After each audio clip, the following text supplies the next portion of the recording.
Something feels missing from modern masculinity. Ancient Stoic philosophy holds the key to reclaiming it, not through theory, but through 25 powerful mind hacks. These are not abstract ideas. They are practical, daily mental exercises designed to forge unshakable masculine energy from the inside out.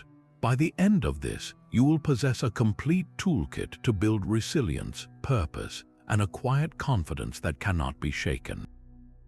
What does it truly mean to be unbreakable in a world that constantly tests you? Your ability to remain steady when everything is falling apart is the ultimate test of your character. This is where the first and most vital Stoic mind hack begins, the dichotomy of control. It is the bedrock principle that separates reactive boys from resilient men. The idea is brutally simple. Some things are within our power and everything else is not. Your own judgments, your impulses, your desires, and your actions. These are yours to command. Everything external, from your reputation and your wealth to the actions of other people, is not. Real masculine strength is not about trying to control the storm around you. It is about mastering your own ship in the middle of it. Think about a high-pressure work project with a tight deadline. You cannot control if your client changes their mind at the last second. You cannot force your colleague to work faster. Wasting your mental energy on these external factors only drains your power and creates frustration.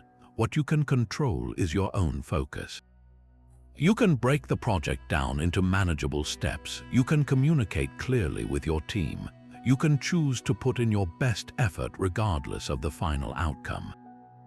This is the shift. Masculine energy is not brute force applied to everything.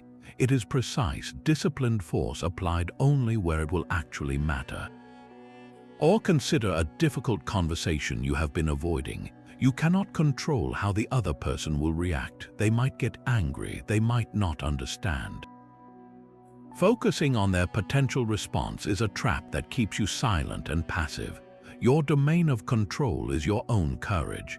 It is choosing the right words, speaking with honesty and respect, and upholding your own integrity no matter the result.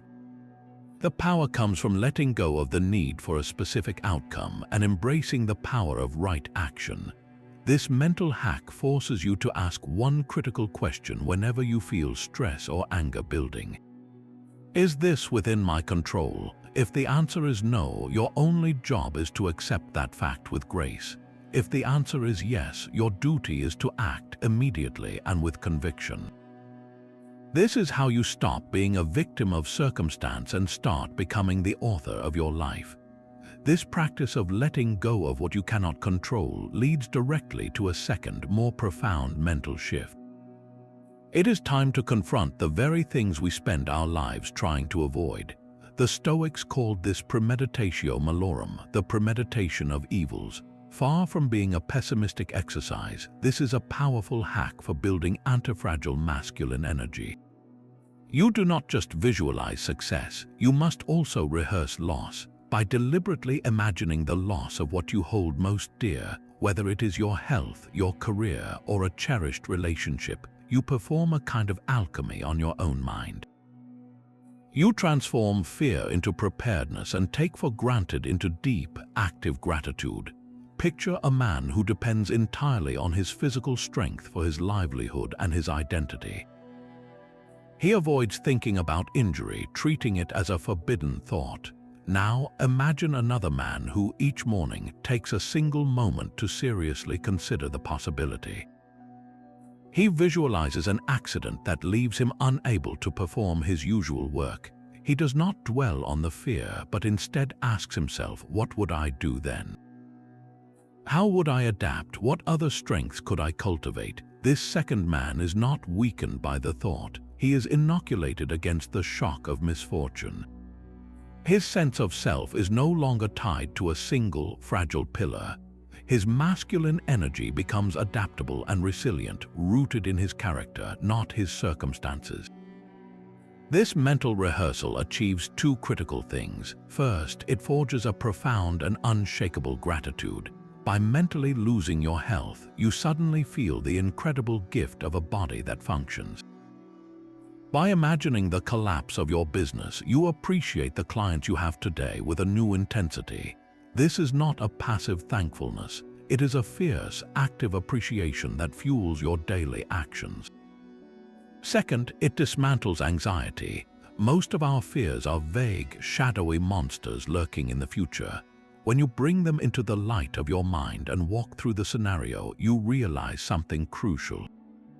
You can handle it, you will find a way. The Stoic is not a man who never faces hardship. He is the man who has already faced it in his mind and stands ready, calm and composed when it arrives in reality. This is the core of a different kind of strength, a strength that is not surprised by adversity but is prepared for it, a strength that appreciates what it has precisely because it has already accepted the possibility of its loss. This radical acceptance of reality is the gateway to your greatest power. Amor Fati, the love of one's fate, is the third Stoic mind hack, and it transforms the very obstacles you face into the fuel for your growth. It is the decision to not just endure what happens to you, but to embrace it, to welcome it, and to see it as a necessary part of your path. Where the previous hack prepared you for potential loss, this one commands you to find the value in the loss that has already arrived. This is the ultimate refusal of victimhood. A man trapped in a victim mindset sees every setback as a personal injustice. He fights against reality, wasting his energy in a battle he can never win. The Stoic, however, looks at the same setback and says, "This is for me. How can this situation serve me? What strength does it demand that I have not yet shown?" Think of a sudden job loss. The immediate reaction might be panic, anger, a sense of betrayal. The man practicing Amor Fati takes a deep breath and makes a different choice. He accepts the reality without complaint. This happened. Now he asks, what door has this closing forced open? Perhaps it is the push he needed to finally start that business he always dreamed of. Maybe it is the chance to pivot into a more fulfilling industry. The obstacle is not a barrier, it is the path itself. This is not passive resignation. It is an active, aggressive engagement with life. It is the difference between a ship being battered by a storm and a ship using that very same wind to chart a new, more exciting course. The energy you once spent on resentment and frustration is now redirected into creation and solution. You stop asking, "Why is this happening to me?" and start asking, "What is this teaching me?" This mental shift is a profound source of masculine energy because it reclaims your agency. You are no longer at the mercy of events. You are the one who decides what those events mean. Your fate becomes not something that happens to you, but something you co-create with the universe, loving every part of the process, especially the difficult parts that forge you into a stronger man. This deep acceptance allows you to move through the world with a quiet confidence that cannot be easily shaken, because you know that no matter what comes, you will not just survive it, you will use it. This radical embrace of fate gives you the foundation to rise above the daily noise. There is a powerful mental exercise that lifts you out of your own limited perspective, the view from above. Close your eyes for a moment and pull your consciousness back, not just across the room, but out of the building above your city. See the tiny streets and the ant-like movement of cars and people. Now pull further back until the continent is a shape on a glowing blue and white sphere, hanging in the utter blackness of space. See the sun, a star among hundreds of billions in our galaxy, which is itself just one among countless others. From this vantage point, your immediate problems, that argument you had, that slight to your ego, that business deal that fell through, what are they? They are not nothing, but they are placed in their proper, humble proportion. This is not about making your life feel insignificant. It is about making your reactions insignificant so that your true purpose can emerge. The man who is trapped in his own ego sees every minor inconvenience as a world-ending crisis. He reacts with anger, with pettiness, with a fragile pride that must be constantly defended. This reactive state is the very opposite of grounded masculine energy. It is childish and exhausting. The view from above shatters that prison. When you consciously adopt this cosmic perspective, you drain the drama from your daily struggles.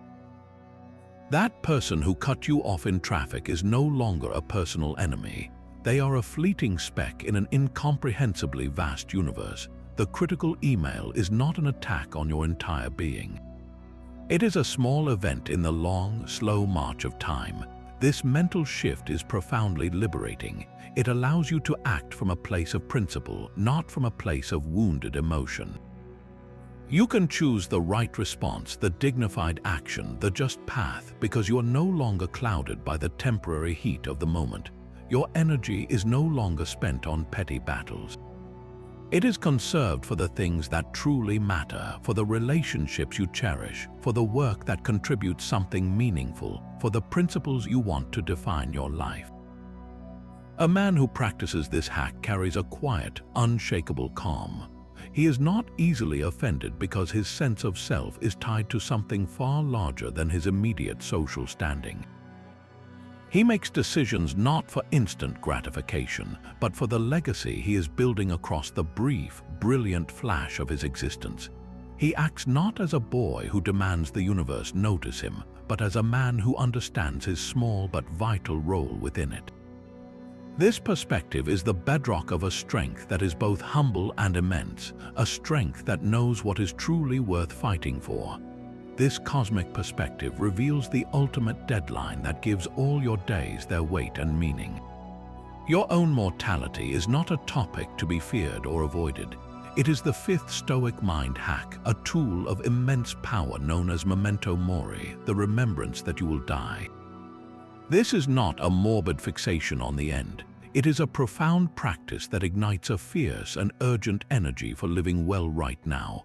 Every great man, whether a leader, an artist, or a philosopher, has carried this awareness not as a burden but as a compass. It cuts through the fog of distraction and forces a brutal, beautiful clarity onto your life. Ask yourself this simple question: if today were the last day of your life, would I still be doing what I am about to do? The answer, more often than not, is a shocking no.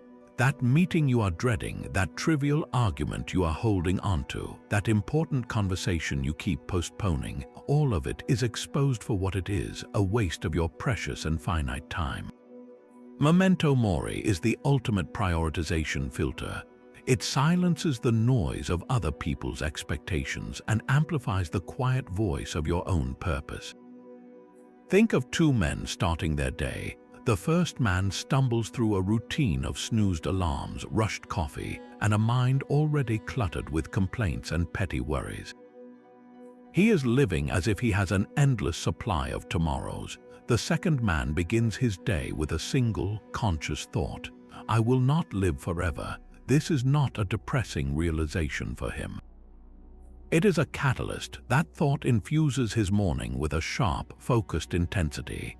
He chooses his work with care because his time is a non-renewable resource.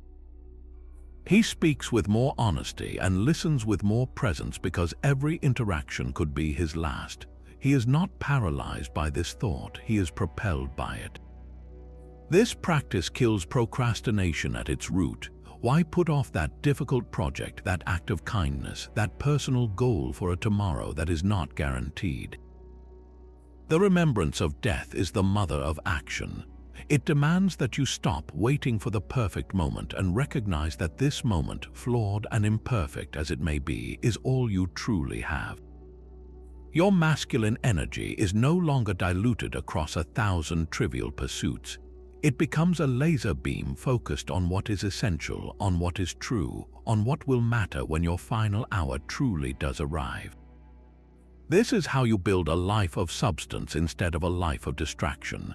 You stop chasing what is easy and start pursuing what is meaningful. You become a man who does not merely exist, but who lives with a purpose so clear that even death cannot diminish its power.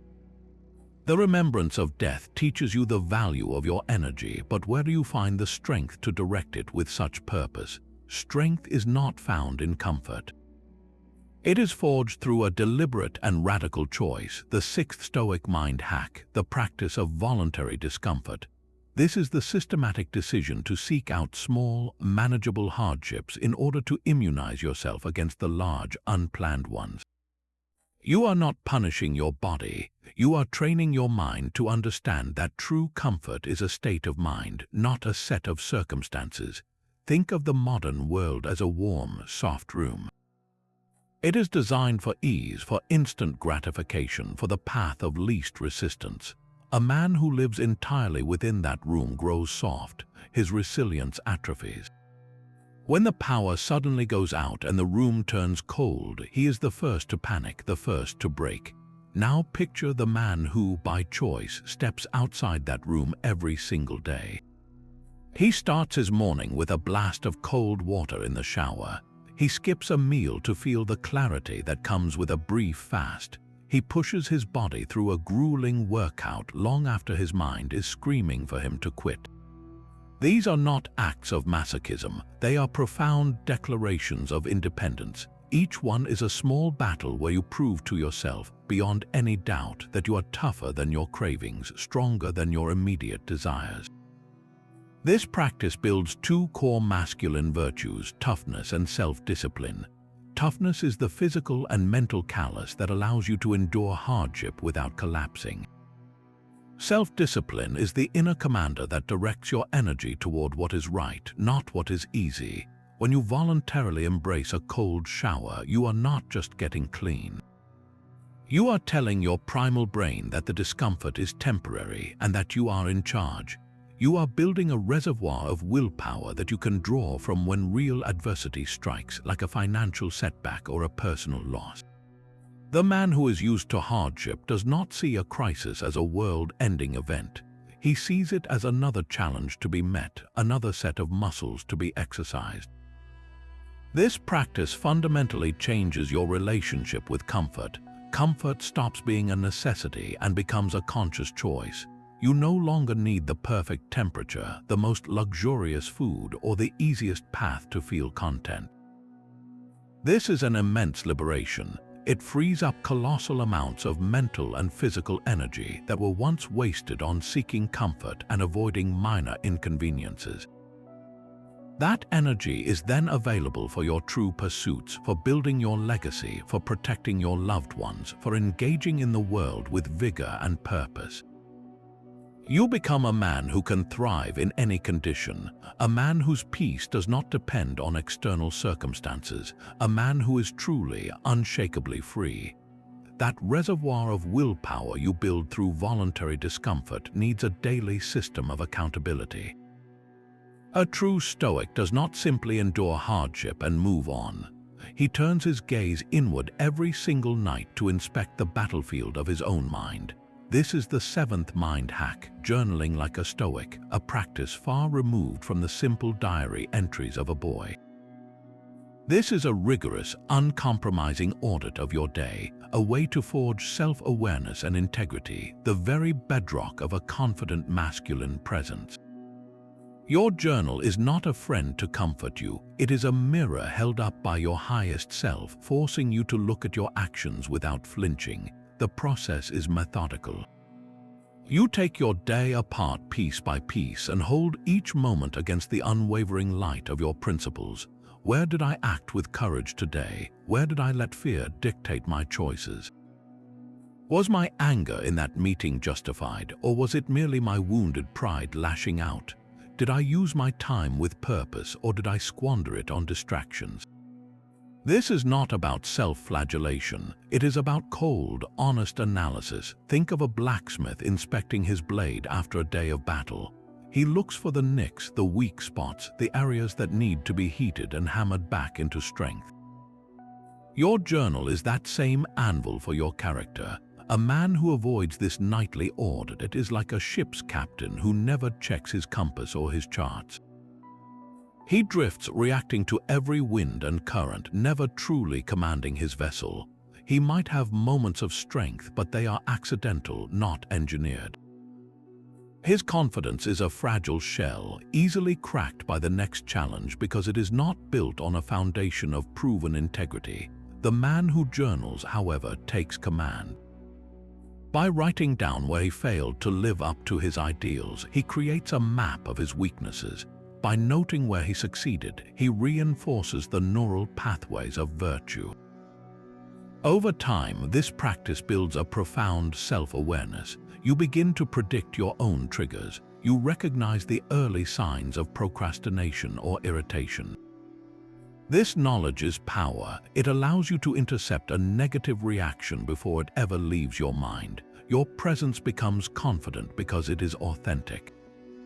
There is no gap between who you claim to be and who you actually are because you have examined the evidence each night and closed that gap yourself. Your word becomes your bond because you have held yourself accountable to it in the quiet of your own room. This is the source of a quiet, unshakable masculine energy that does not need to announce itself. It simply is, forged night after night in the honest pages of a journal, building a man who knows himself completely and therefore cannot be shaken by the opinions of the world. Your nightly journal does more than just review your day. It builds the blueprint for an inner fortress. This is the 8th Stoic mind hack, the conscious construction of your citadel of character. You are not building walls of stone, but defining a core of unshakable principles that no external event can ever breach. This inner citadel is the ultimate source of masculine energy, a center of gravity that allows you to stand firm when the world tries to pull you in every direction. Without it, you are a leaf in the wind, constantly seeking validation and reacting to every opinion and trend. With it, you become an oak, rooted so deeply that storms only make you stronger. So what are these principles? They are not a vague sense of being a good person. They are a specific, written code of conduct that you decide upon in moments of calm clarity. Is honesty your non-negotiable principle, even when a lie would be easier? Is courage more important to you than comfort? Is your word so binding that you would honor it even at a significant cost to yourself? Defining these values is the most important work you will ever do because they become the ruler against which you measure every single decision. Think of a man walking into a high-stakes business negotiation. The pressure is immense. The other side is pushing for a deal that would be profitable but would compromise the quality of his product. The man without a defined citadel feels the pull. The money is tempting. The fear of losing the deal is real. He might bend, convincing himself it is just this once. The man who has already defined his core principle of integrity does not experience the same internal conflict. The answer is already clear. He does not need to deliberate in the heat of the moment. He has already decided long ago that his name and his product's quality are not for sale.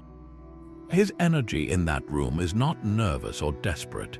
It is calm and immovable. He negotiates from a position of unshakable strength, not because he is the richest or the loudest, but because he knows exactly who he is and what he stands for. This is not about being rigid or inflexible. It is about being directed. Your inner citadel frees you from the exhausting chase for social approval. When your sense of self-worth is built on the solid ground of your own principles, you no longer need the constant applause of the crowd. You can receive criticism without crumbling. You can enjoy praise without becoming addicted to it. Your actions are guided by an internal compass, not by the shifting winds of popular opinion. This is the foundation of a quiet, authentic confidence that other people can feel. It is the energy of a man who is complete in himself, a man who does not need to dominate others because he has already mastered the territory of his own soul. Take the time to write down your 3 to 5 non-negotiable virtues. Make them simple, clear, and powerful. This is not a list for show. It is the constitution of your inner kingdom. Refer to it daily. Let it be the final judge of your actions. When your life is built upon this unshakable foundation, no storm can ever knock you down. Your inner citadel gives you a place to stand, but how do you move through the world from that foundation? The 9th Stoic mind hack answers this with a crucial distinction: to act with purpose, not passion. This is not a call to become cold or unfeeling. It is a command to become infinitely more effective by ensuring your energy is directed by reason, not hijacked by raw emotion. Passion is a wildfire, unpredictable and destructive, burning everything in its path until it consumes itself. Purpose is a laser, focused, controlled, and capable of cutting through steel. A man ruled by passion is a reactor. He sees a provocation and explodes with anger. He feels a desire and lunges for immediate gratification. His actions are dictated by the most primitive parts of his brain, and he spends his days cleaning up the messes he himself created. His energy is volatile and short-lived. The Stoic man, however, is an actor. He feels the same initial surge of anger, the same pull of desire, but he inserts a crucial pause between the impulse and the action. In that space, he asks his reason to take command. What is the right thing to do here? What action aligns with my principles? What outcome do I truly want to create? His energy is channeled into deliberate, powerful deeds. Consider a difficult confrontation. The passionate man, feeling disrespected, immediately raises his voice. He launches personal attacks, says things he cannot take back, and escalates the conflict until the original issue is lost in the emotional wreckage. He may feel powerful in the heat of the moment, but he has lost all control. The purposeful man stands on the foundation of his inner citadel. He feels the sting of the disrespect, acknowledges the anger, but he does not let it steer him. He takes a breath. His purpose is not to vent his feelings, but to resolve the situation with integrity. He chooses his words to be firm yet respectful. He focuses on the problem, not the person.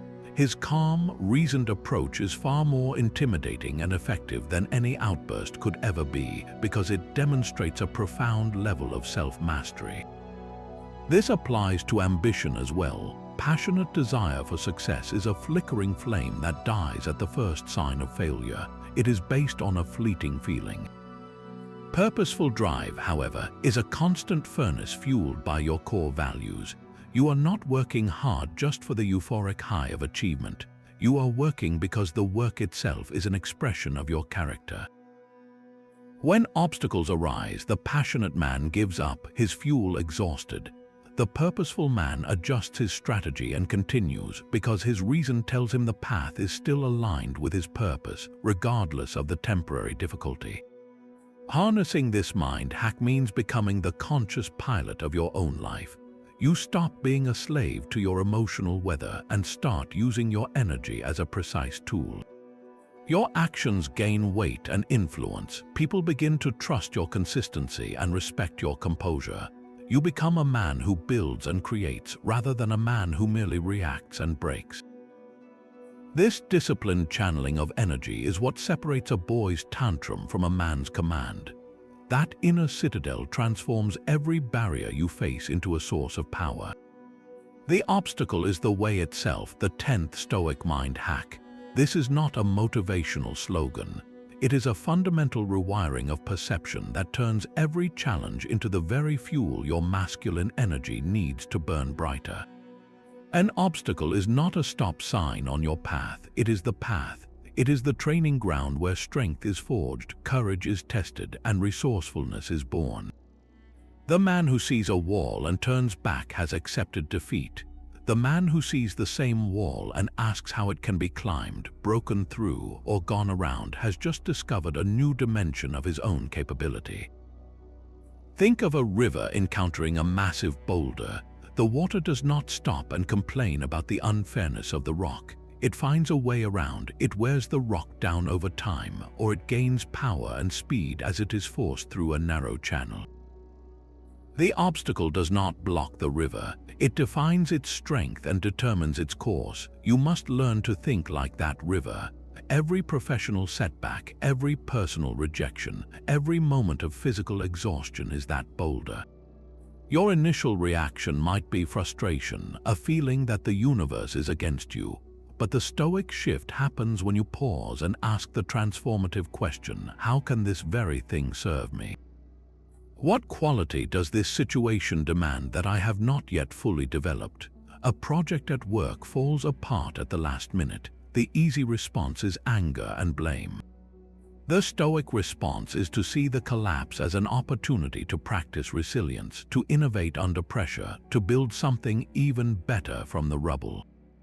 The obstacle has just given you a masterclass in adaptability. A physical injury prevents you from your usual training. Instead of sinking into despair, you see it as a forced invitation to develop other parts of yourself. Perhaps it is time to cultivate mental fortitude through study or to explore a new, adaptive form of movement. The obstacle has not taken away your strength. It has redirected it toward a more well-rounded development. This reframing turns adversity from a drain on your energy into its generator. The moment you stop fighting the reality of the obstacle and start engaging with it as your teacher, a surge of purposeful energy is released. You are no longer a victim being acted upon. You are an active agent, a problem solver, a force of nature. The friction that once caused you to stall now creates the traction to move forward. This is how ordinary men become extraordinary. They do not seek out easy paths. They understand that the difficult path is the only one that leads to growth. The muscle does not grow without the resistance of the weight. The blade does not sharpen without the friction of the stone. Your character cannot solidify without the pressure of adversity. Embrace the obstacles, thank them for the resistance they provide. Let them be the fire that tempers your steel, proving to yourself and to the world that you are not defined by what happens to you, but by how you choose to meet it. This is the alchemy of masculine energy, turning the lead of hardship into the gold of unshakable strength. That inner citadel you are building needs a vigilant gatekeeper. The 11th Stoic mind hack is to guard your impressions with your life. Your initial, raw perception of an event is just a piece of data. It is the story you instantly tell yourself about that data, the judgment you attach to it, that unleashes a storm of emotion and drains your masculine energy. The Stoics called this the discipline of assent, and it is your primary defense against being hijacked by your own mind. An impression hits you like a sudden notification. Your boss sends a terse email. Your first thought might be, he is angry with me, my job is at risk. That initial spark is not the problem. The fire starts the moment you give that thought your full belief, your assent. You have just taken a neutral event and wrapped it in a narrative of fear and threat. Your heart rate spikes, your focus shatters, and you spend the next hour crafting defensive replies in your head, all based on a story you authored yourself. The hack is to insert a sacred pause between the impression and your reaction. In that space, you interrogate the thought. Is this email truly a threat, or is it simply a busy man being direct? What is the objective fact here, stripped of my emotional interpretation? The fact is words on a screen. Everything else is a judgment you are choosing to add. This practice is not about suppressing emotion. It is about reclaiming sovereignty over your inner world. Think of a man stuck in traffic. He slams his steering wheel, his face flushed with rage. He is late. This is a catastrophe. Every other driver is an idiot. He has fully assented to the impression that this traffic jam is a personal injustice. His entire system is flooded with stress hormones, and he will arrive at his destination already exhausted and agitated. Now consider the man who guards his impressions. He sees the same traffic. The initial thought of frustration arises, but he pauses. He withholds his assent. He tells himself, this is a delay. It is outside my control. Getting angry will not move the cars. I can use this time to listen to an audiobook or simply enjoy a moment of quiet.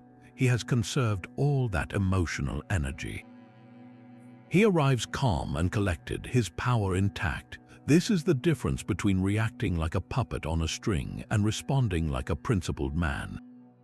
Every day, you are bombarded with impressions designed to trigger you, from news headlines to social media slides.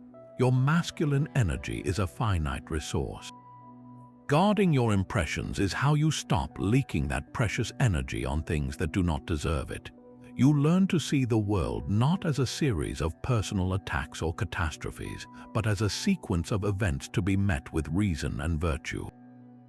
Your peace is no longer for sale to the highest bidder of bad news. It becomes an unassailable fortress, built one withheld judgment at a time. Your words are a direct measure of your inner discipline. The 12th Stoic mind hack is to speak with purpose and less, transforming your communication from a leak of energy into a pillar of authority. Every time you speak, you are spending a piece of your focus and your peace. Gossip, constant complaining, and meaningless chatter are not just bad habits.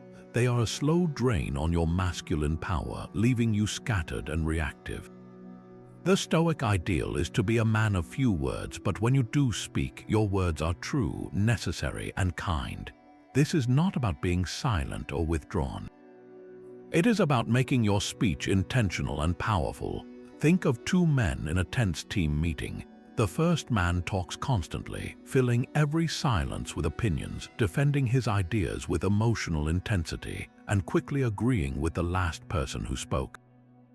His energy is frantic and diffuse. The second man listens more than he speaks. When he finally does contribute, the room grows quiet.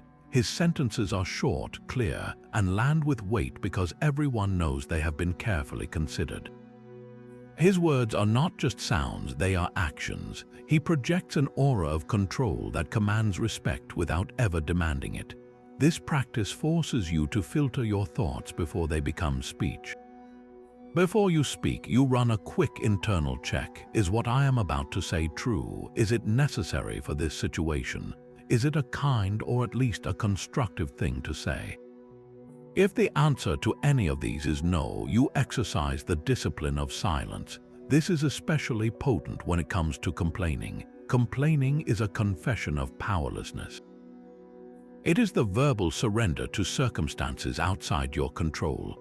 Every moment spent complaining about the traffic, the weather, or a difficult person is a moment you are not spending on a solution or on maintaining your own equanimity.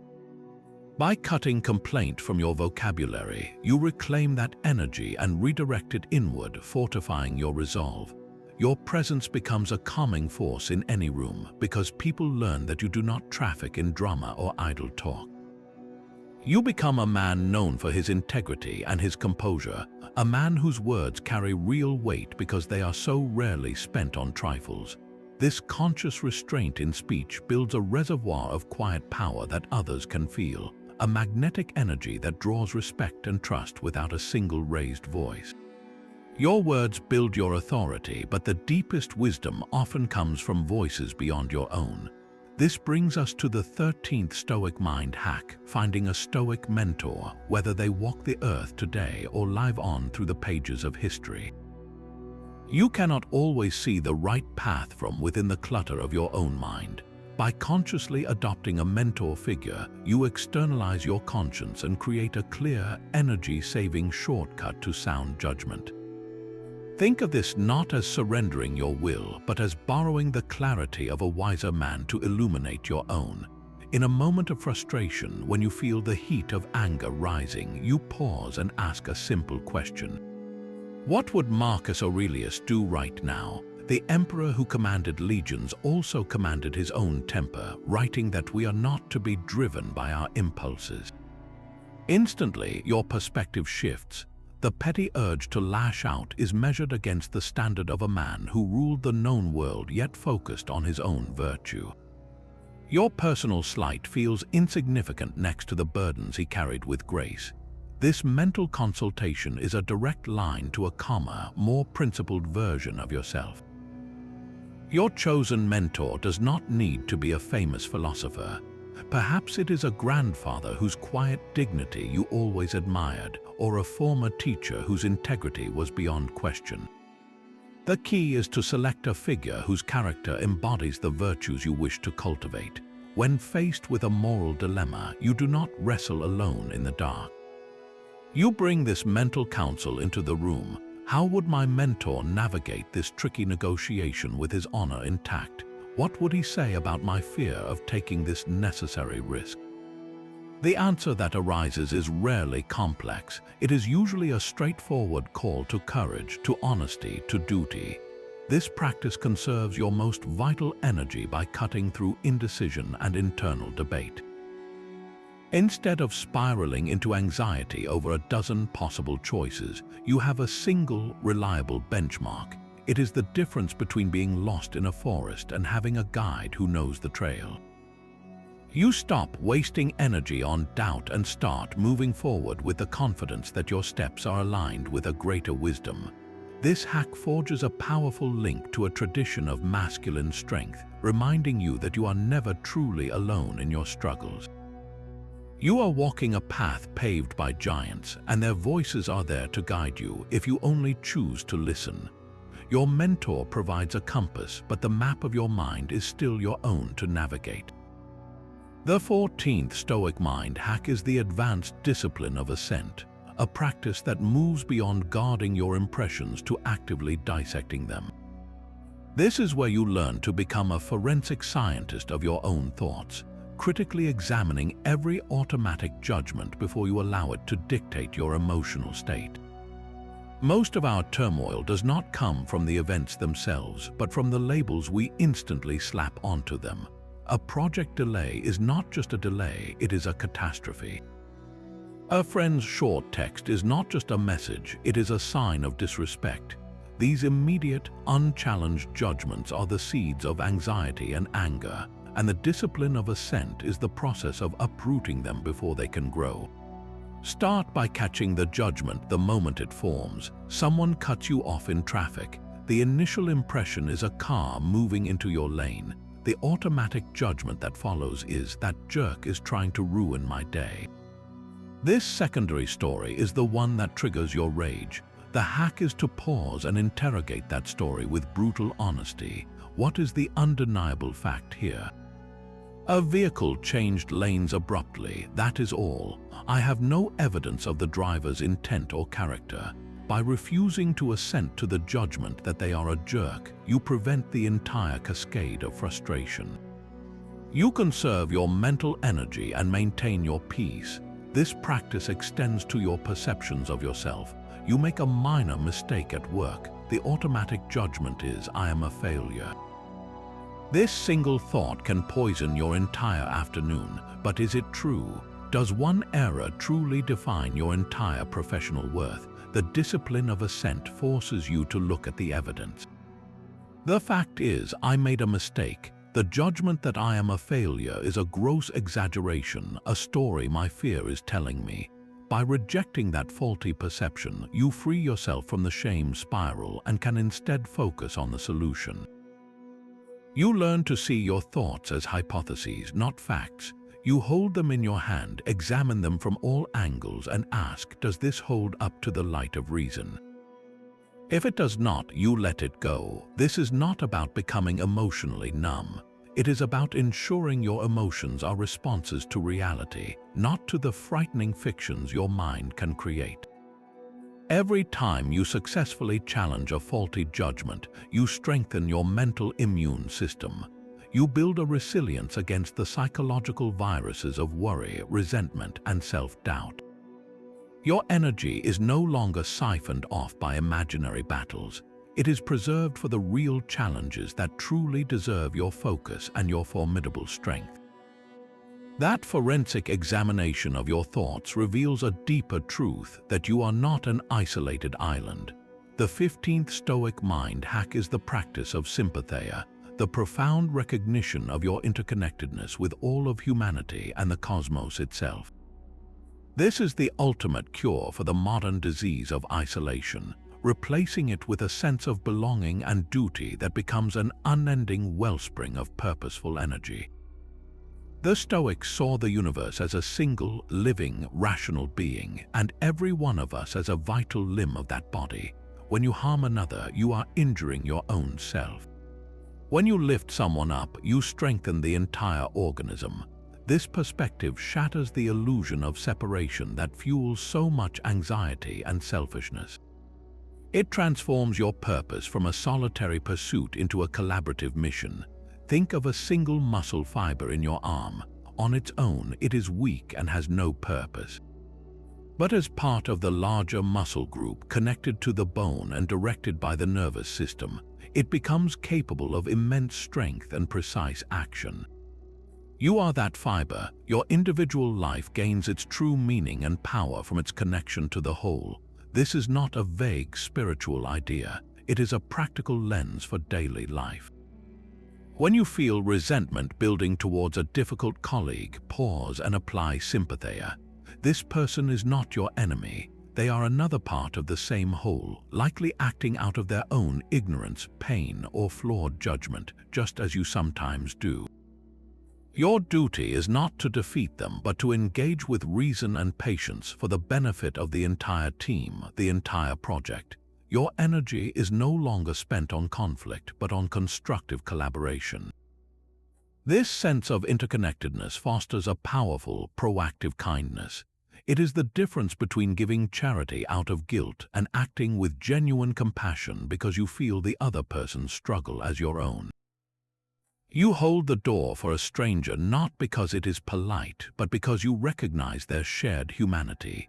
You go the extra mile on a project not for personal glory, but because you understand your work supports the livelihoods and families of others.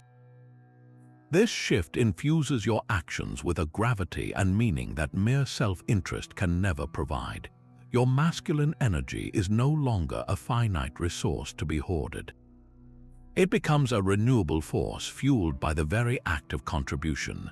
The feeling of being alone with your burdens dissolves. You are part of a vast, ancient continuum of human striving. Your struggles are not unique, and your potential to contribute is limitless. This connection is the bedrock of true, resilient strength, the kind that draws power from service and finds its deepest confidence in a shared, universal purpose. That deep sense of connection dissolves the fragile walls of the self. Your ego is the last fortress to storm, the inner voice that insists you are special, that your reputation must be defended at all costs. This is where the 16th Stoic mind hack enters, a disarmingly simple yet profound tool, taming the ego with self-deprecation. This is the conscious, good-natured practice of humorously acknowledging your own flaws and mistakes. It is not about putting yourself down or diminishing your worth. It is about deflating the balloon of self-importance that distorts your view of the world and consumes vast amounts of your energy. A man enslaved by his ego is perpetually on guard. He hears a piece of constructive criticism as a personal attack. He sees a minor mistake as a catastrophic blow to his image. He must always be right, always be respected, always be seen as competent. This constant posturing is exhausting. It turns every social interaction into a potential battlefield where his fragile pride might be wounded. Self-deprecation is the voluntary surrender of that untenable position. It is the ultimate demonstration of security. Think of two leaders addressing their team after a project failure. The first, ruled by his ego, spends the meeting deflecting blame, making excuses, and carefully crafting a narrative where he is not at fault. His team leaves feeling resentful and distrustful. The second leader, grounded in Stoic principle, begins by laughing at his own miscalculation. He might say, "Well, I certainly led us down the wrong path on that one. My navigation skills were clearly off." This single act of self-deprecation does three powerful things. It immediately disarms the tension in the room, making him infinitely more approachable and human. It demonstrates a confidence so solid that it does not need to be propped up by a facade of infallibility. Most importantly, it frees up all the mental energy that would have been wasted on blame shifting and allows the entire team to focus on the real work, learning from the mistake and moving forward. This practice is a daily exercise in humility. When you trip on a curb, instead of quickly looking around to see if anyone noticed and feeling a flush of embarrassment, you chuckle and make a light-hearted comment to yourself. You are training your brain to not take your own physical clumsiness so seriously. When you forget an important point in a presentation, instead of panicking and trying to cover it up, you openly acknowledge the slip with a smile and correct it. You are proving to yourself that your value is not dependent on a perfect performance.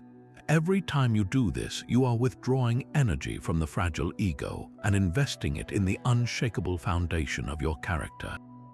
You become a man who is easy to be around, not because he is a pushover, but because he is genuinely comfortable in his own skin, flaws and all. That comfort is a magnetic force, and the energy you save from no longer defending your self-image can be poured into your true purpose, building a legacy that is far more impressive than a spotless reputation could ever be. Your nightly journal is the forge where your character is tempered, but the quality of the steel depends entirely on the questions you ask. Let us deepen that seventh mind hack with a precise, step-by-step ritual for your evening review. This is not a casual diary entry. It is a structured audit of your day, designed to measure your progress in virtue and reinforce the masculine accountability that is the hallmark of self-mastery. Begin by finding a quiet space free from distraction. Open your journal and draw a simple line down the center of the page. On the left, you will document the facts. On the right, you will pass judgment. Start with the left column. Recount your day chronologically, but focus only on the key moments that tested your character. Do not write, "I had a boring meeting." Instead, write, "During the budget meeting, my idea was criticized by a colleague." Stick to the objective facts as if you were a court reporter. Then move to the right column, the court of your own conscience. This is where you apply the Stoic virtues. Ask yourself a series of direct questions about that specific event. Did I act with courage, or did I retreat into silence out of fear? Did I exercise justice, treating my colleague with fairness even if I disagreed with their critique? Did I practice wisdom by listening to their point before formulating my reply? Did I demonstrate self-discipline by controlling my temper and choosing my words with care? Your judgment must be brutally honest. If you failed, write it down without sugarcoating it. I reacted with defensiveness instead of reason. I prioritized my pride over the team's goal. This admission is not self-punishment, it is diagnosis. You are identifying the crack in the armor so you can repair it. Next, reframe the event. How could I have acted more in line with my principles? Write down one specific, better response. For example, I could have acknowledged their point and then asked a clarifying question to understand their concern. This plants the seed for improved action tomorrow. Finally, end with a moment of gratitude. Find one thing, however small, that supported your growth or that you can appreciate about the day. This could be the simple fact that you have a warm place to conduct this review, or the lesson learned from your own mistake. This step ensures you close the session not with self-flagellation, but with a balanced, forward-looking resolve. This entire process should take no more than 10 or 15 minutes. Its power is in its consistency. Night after night, you are holding yourself to a higher standard. You are not comparing yourself to other men. You are comparing your actions today to the man you were yesterday. This is the engine of genuine self-mastery. You are building a documented history of your own growth, a ledger of your increasing integrity. When you look back over weeks and months, you will see a clear trajectory away from reactivity and toward principled action. This is how a boy's vague hopes become a man's unshakable character, forged in the quiet, honest pages of an evening review. Your character is fortified each night in the quiet of your journal, but what happens when the storm of stress arrives in real time? The 18th Stoic mind hack bridges the gap between your inner principles and your immediate physical reality, using your own body as a lever to command your mental state. The Stoics knew a secret modern science is only now confirming that the mind and body are not separate kingdoms, but a single, deeply interconnected system. You can use your physical posture and your breath as direct anchors to pull yourself back to a state of calm, confident energy the very moment you need it most. Think of a man about to walk into a high-stakes presentation. His heart is hammering in his chest, his palms are damp, and his thoughts are starting to race with fear. The primitive part of his brain is screaming that he is in danger. He could try to just think his way out of it, repeating calming mantras, but the body is often a faster route to the mind than the mind is to itself. This is where the hack begins. He finds a private corner for just 60 seconds. He stops slumping forward, closes his eyes, and deliberately pulls his shoulders back and down. He lifts his chest and plants his feet firmly on the ground, adopting the posture of a man who is already confident and in control. Then he takes control of his breathing, slowing it down, making each exhale longer than each inhale. He is not waiting to feel calm to change his posture. He is changing his posture to command his mind to feel calm. The physiological shift is immediate. His nervous system begins to downshift from a state of panic to a state of focused readiness. The chaotic energy of anxiety is funneled into the steady current of preparedness. This is not about faking it until you make it. It is about using the undeniable connection between your physical vessel and your mental captain. Your body is constantly sending signals to your brain about what kind of situation you are in. A slumped, shallow breathing body tells the brain, retreat, hide, you are under threat. An upright, firmly grounded and calmly breathing body tells the brain, stand firm, assess the situation, you have the resources to handle this. You are hacking that feedback loop to your advantage. This practice turns moments of potential weakness into opportunities to demonstrate self-mastery. The next time you feel anger flare in a conversation, before you speak a single word, take one conscious breath and feel your feet on the floor. That tiny physical anchor can be enough to break the reactive cycle and allow your reasoned mind to retake command. Your body becomes a tool, a living, breathing monument to your inner citadel, ready to project the unshakable energy you have been building from the inside out. There is a profound difference between running away and a tactical withdrawal. The 19th Stoic mind hack is the art of strategic retreat, a deliberate and periodic stepping back from the noise of public life to fortify your inner reserves. This is not escapism, it is the essential maintenance required by any high-performance system. A man who never disengages from the demands of the world is like a soldier who never leaves the front lines. He will eventually burn out, his judgment clouded by fatigue, his energy depleted by constant engagement. The Stoic, however, understands that his primary duty is to maintain his capacity for sound judgment. To do that, he must sometimes retreat from the battlefield to his inner command post.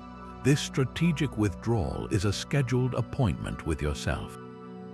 It could be an hour each morning before the world wakes up, a long solitary walk on a Sunday afternoon, or a full day each month where you disconnect from all digital demands. During this time, you are not being lazy or unproductive. You are engaging in the most critical work of all, the recalibration of your soul. You step out of the relentless current of opinions, notifications, and social obligations to ask the fundamental questions. Am I still on the path I set for myself? Are my daily actions aligned with my core principles? What voices am I listening to that are draining my focus? In the quiet, you can hear the subtle signals your own intuition is trying to send you. Think of a leader facing a complex crisis. If he remains in the chaotic war room, surrounded by panicked advisors and a flood of conflicting information, his decisions will be reactive and scattered. But if he has the discipline to withdraw for even 30 minutes, to sit in a quiet room and consult his own reason, he can return with a clarity that cuts through the chaos. His renewed focus becomes a beacon for everyone else. This practice prevents the slow leak of your masculine energy. Constant exposure to the social world, to comparison, and to trivial disputes erodes your resolve. Strategic withdrawal is how you plug those leaks. You return to your duties not with a sense of burden, but with a renewed sense of purpose. Your presence carries a quiet confidence because it is not desperate for external validation. You have just received all the validation you need from the one opinion that truly matters, your own. This rhythm of engagement and retreat is the heartbeat of a sustainable and powerful life. ensuring you are always acting from a place of abundance, not depletion. There is a freedom that comes when the applause no longer moves you and the criticism no longer breaks you. This is the 20th Stoic mind hack, cultivating a profound indifference to both praise and blame. Your self-worth must become an internal artifact carved from the stone of your own virtue, not a flimsy sculpture molded by the shifting hands of public opinion. A man who lives for praise is a slave to his admirers, constantly adjusting his behavior to earn their next coin of validation. A man who fears blame is a prisoner to his critics, limiting his actions to avoid their disapproval. Both are exhausting, reactive states that drain your masculine energy and scatter your focus. The Stoic goal is not to become arrogant or unfeeling, but to become so grounded in your own moral compass that the weather of other people's judgments simply cannot shake your foundation.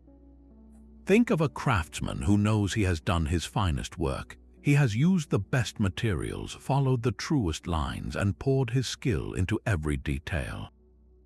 One customer might walk in, glance at his work, and dismiss it as unremarkable. Another might praise it to the heavens. The craftsman's inner assessment of his work does not change with either opinion. He knows what it is worth because he knows the integrity of the process. He may listen to feedback for practical improvement, but his core sense of accomplishment is unassailable. This is the mindset you must cultivate. Your character is your craft. When you act with courage, justice, and wisdom, you have already succeeded, regardless of the standing ovation or the silence that follows. When you receive praise, accept it gracefully but lightly, like a passing breeze. Recognize that it is often as fickle as the wind, and attaching your sense of self to it is a recipe for future disappointment. When you are met with blame or insult, do not reflexively contract in defense. Pause, interrogate it with reason. Is there a kernel of useful truth here that can help me grow? If so, extract it with gratitude. If not, recognize it as mere noise, the static of another person's own unresolved struggles, and let it pass through you without leaving a mark. This practice makes you immunized against the energy-draining roller coaster of social approval. Your confidence ceases to be a fluctuating variable and becomes a constant. You can walk into any room, speak your truth, and pursue your purpose without the paralyzing fear of what others might think. Your energy is no longer siphoned off by scanning faces for approval or crafting a persona you think they will like. That conserved power is then available for your real work, for building, creating, and protecting what truly matters. You become a man who is directed from within, a force that is both calm and formidable because it answers to a higher court than the fleeting judgments of the crowd. You commit to the action with every fiber of your being, yet hold the result with an open hand. This is the 21st Stoic mind hack, the reserve clause, a master key that unlocks a rare state of being, intense drive married to profound peace. It is the art of giving your absolute best while simultaneously accepting that the final outcome is not yours to command. This is the final cure for the performance anxiety that drains so much masculine energy before you have even begun. The reserve clause is a simple mental attachment to any goal you set. You say to yourself, "I will work to achieve this outcome, fate permitting." Those two words, fate permitting, are not a passive wish. They are a conscious acknowledgement of reality. You are accepting that the world is a complex system and your control ends with your own effort. Think of an athlete training for the Olympics. He wakes at dawn, pushes his body to its absolute limit, and visualizes standing on the podium. This is his drive, but he also practices the reserve clause. He understands that a sudden injury, an unexpected illness, or simply the performance of a better competitor on that single day could deny him the medal. He does not dwell on these possibilities with fear. He accepts them as part of the fabric of reality. This acceptance does not dilute his training, it purifies it. His energy is no longer contaminated by the desperate need to win. It is channeled entirely into the excellence of his daily preparation. He finds his satisfaction in the quality of his effort, in the pride of knowing he left nothing in the tank, regardless of the color of the medal. This mindset eliminates the crushing weight of expectation. Now apply this to your own life. You are launching a new business. You pour your heart, your time, and your intelligence into the venture. You do everything in your power to make it succeed. This is your domain. The reserve clause is your inner declaration that you also accept the possibility of failure. The market might shift, a global event might disrupt your supply chain, a competitor might release a revolutionary product. By accepting these external factors from the start, you free yourself from the corrosive anxiety of what if I fail. Your energy is no longer split between passionate effort and fearful speculation. It becomes a single, focused beam of purposeful action. You work with the calm determination of a master craftsman, knowing that the integrity of your work is your true victory, and that the final judgment of the marketplace, while important, does not define your worth. This is how you build a resilient and sustainable drive. You become a man who can strive fiercely without being broken by setback, because your core identity is rooted in your effort and your virtue, not in a specific fragile result. The reserve clause is your declaration of independence from the tyranny of outcomes, allowing you to act with the power of a warrior, yet the peace of a sage. Your morning routine is a silent declaration of who you are in charge of becoming. While the world chases productivity hacks for more output, the Stoic focuses on a ritual of intent to generate more meaningful action. This is not about checking tasks off a list before sunrise. It is about programming your mind for the day ahead, aligning your energy with your deepest principles from the moment you open your eyes. The 20-second Stoic mind hack is to build a morning ritual that forges purpose, not just efficiency. Picture the typical modern morning. A jarring alarm is silenced, followed by a frantic scroll through emails and news headlines. The mind is immediately flooded with other people's demands and the world's chaos before it has even had a moment to find its own center. This is a recipe for a reactive, scattered day where your energy is spent putting out fires you did not start. The Stoic alternative is a deliberate, quiet sequence designed to arm you for whatever comes. Your first moments of consciousness are the most impressionable. Do not give them away to the digital world. Claim them for yourself. Begin with a moment of simple presence. Before you even get out of bed, take 5 deep, slow breaths. Feel the air filling your lungs and acknowledge the gift of a new day. This is not meditation for its own sake. It is the initial act of drawing your consciousness back into your own body, establishing that you are the commander of this vessel. Then set your intentions based on virtue, not on tasks. Do not ask, what do I need to do today? Ask, who do I need to be today? What virtue will be most essential? If you have a difficult conversation looming, your intention might be to embody courage and fairness. If your day is packed with tedious work, your intention could be to practice discipline and focus. You are not listing goals, you are choosing the character you will wear like armor. Next, engage in a brief visualization of the challenges you are likely to face. This is the premeditation of evils applied to your immediate future. See the traffic jam, the demanding client, the frustrating delay, but do not just see the problem. See yourself navigating it with the virtue you just chose. Watch yourself responding with patience instead of road rage, with clarity instead of frustration, with calm resolve instead of anxious panic. You are not just hoping to act well later, you are rehearsing the successful performance in your mind. This entire ritual might take only 10 minutes, but its impact resonates through every hour that follows. You walk into your day not as a blank slate to be written upon by external events, but as a prepared actor who has already read the script and knows his lines. Your energy is purposeful and directed because you have already decided how you will use it. You have moved from being a passenger in your own life to the pilot who has already checked the instruments and plotted the course, ready to fly through both clear skies and unexpected turbulence with a steady hand. The words of the Stoics are not just to be read, they are to be absorbed like a training manual for the soul. This 23rd mind hack reframes reading philosophy as active mental training, installing a new operating system for your mind. You are not passively consuming information. You are actively equipping your inner citadel with the intellectual armor and strategic software needed to navigate life's challenges with unshakable wisdom. Think of your mind as a computer. Every day it is bombarded with viruses of anxiety, spam of distraction, and malware of negative emotion. Reading the works of Marcus Aurelius or Seneca is not like reading a news article. It is the deliberate act of installing powerful, time-tested antivirus software. Each paragraph is a line of code that strengthens your firewall against fear and irrationality.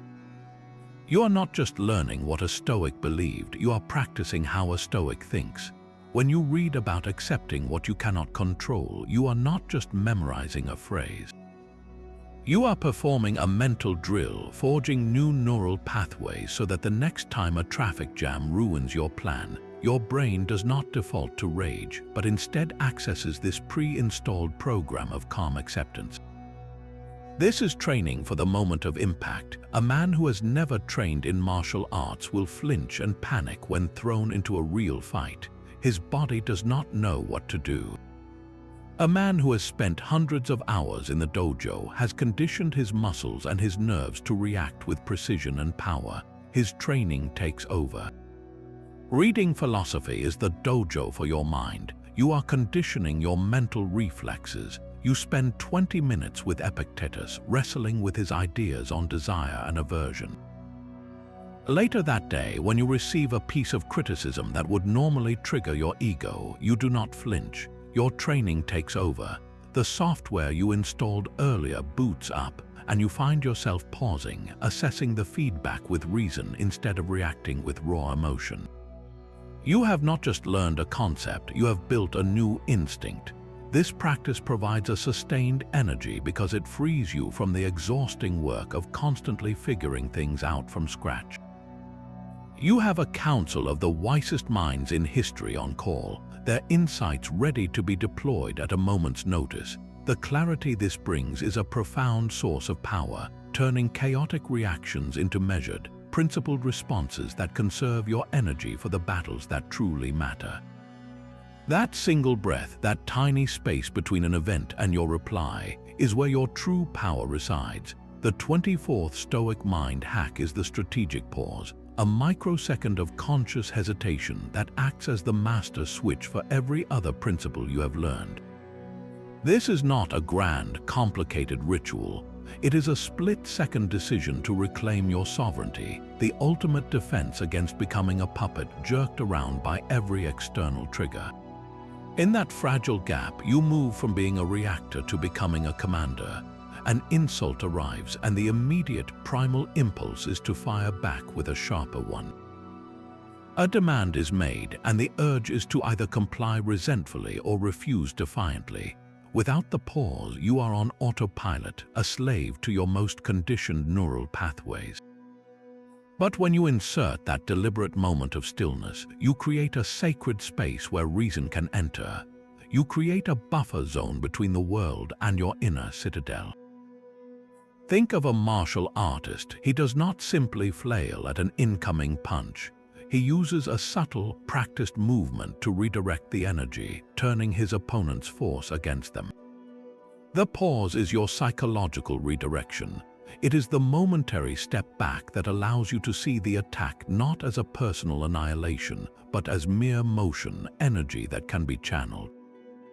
Your colleague sends a harsh email. The stimulus is the text on the screen. Your initial impression is one of anger and threat. Without the pause, your fingers fly across the keyboard, crafting a reply laced with sarcasm and defensiveness that you will regret for days. With a pause, you close your eyes for one full second. You feel your feet on the floor. You remember your inner citadel and the principle of guarding your impressions. In that brief silence, you ask, what is truly happening here? Is this a crisis, or is it just words? What is the most virtuous and effective response, not the most emotionally satisfying one? The energy that would have been wasted on a heated exchange is now conserved and redirected into a concise, professional, and unshakably calm reply. This practice is the practical application of everything. Amor Fati, the view from above, the discipline of ascent, they all depend on your ability to interrupt the automatic cycle of stimulus and reaction. The pause is the gateway. It is the moment you choose to love your fate instead of cursing it, to see the cosmic perspective instead of the personal slight, to question your judgment instead of blindly believing it. Mastering this hack means your principles are no longer theoretical ideas you contemplate in quiet moments. They become living, breathing tools you deploy in the heat of battle. Your masculine energy is no longer volatile and easily depleted. It becomes a deep, steady current because you have installed a governor on the engine of your reactions, ensuring your power is spent wisely, strategically, and always in alignment with the man you have decided to be. Your life is the final argument you will ever make. This 25th and ultimate Stoic mind hack is to live as if your every action is a lesson to others, turning your entire existence into a quiet, continuous curriculum of virtue. This is not about posturing for an audience or seeking recognition as a sage. It is about imposing the most demanding and rewarding form of self-discipline upon yourself, the discipline of knowing that someone is always watching and learning from your example, whether you see them or not. When you internalize this idea, your life transforms from a series of random events into a mission with immense purpose. Your energy is no longer just for you. It becomes a legacy you are building in real time. Think of a father interacting with a rude customer service representative. His young son is standing beside him, absorbing the scene. The man feels the natural flash of irritation. But then he remembers his role not just as a consumer but as a teacher. He consciously chooses patience. He speaks with firm respect. He models how to handle frustration with grace. In that moment, he is not just solving a problem, he is imparting a lesson in dignity that his son may carry for a lifetime. His personal inconvenience becomes a source of profound, purposeful energy. This principle extends far beyond parenting. In the workplace, the way you handle a failed project teaches your colleagues about resilience more powerfully than any memo. The integrity you show when no one is looking, like returning a lost wallet, is a silent lecture on honesty delivered to the universe itself. You begin to ask a new question before every significant action. If someone were to learn how to live by watching only me today, what would they be learning? Would they learn that anger is an appropriate response to minor delays? Would they learn that cutting corners is acceptable when it is convenient?